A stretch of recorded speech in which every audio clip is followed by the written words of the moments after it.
தமிழ் மொழி தாய்மொழி தமிழ் தாய் வாழ்த்திற்காக தீர்மானம் நிறைவேற்றினார்கள்.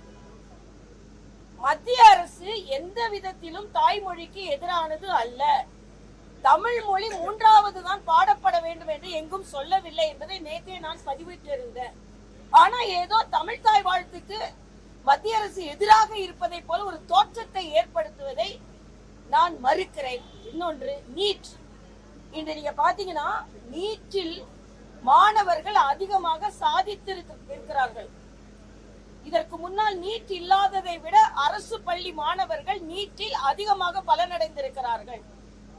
நீட் வேண்டாம் என்று சொல்வதை விட நீட்டிற்கு சரியான அவர்களுக்கு கோச்சிங்கை கொடுத்து எல்லா அரசு பள்ளிகளிலும் இலவச கோச்சிங், மற்ற இடங்களிலும் இலவச கோச்சிங்கை கொடுக்க வேண்டும் என்று நான் கேட்டுக்கொள்கிறேன்.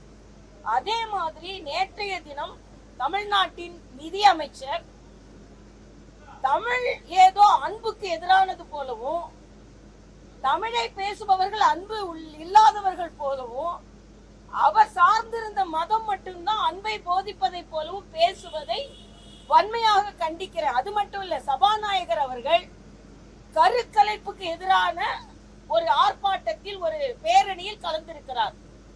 இது 1971 இந்திய அரசியலமைப்பு சட்டத்துல அது முறைப்படுத்தப்பட்டிருக்கிறது.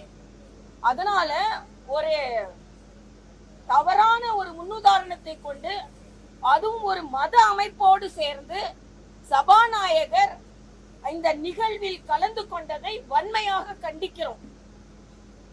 அதே மாதிரி நேற்று காங்கிரஸ் எம்எல்ஏ மரியாதைக்குரிய முதலமைச்சர் அவர்கள் பார்த்தாலே போதும், அவர் கண் பார்வை பட்டாலே போதும் பேசுறாங்க.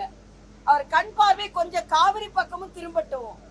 நம்ம தமிழ்நாட்டுக்கு உங்களுக்கு மகிழ்ச்சி வருவதை போல காவிரி தண்ணி வரட்டும்.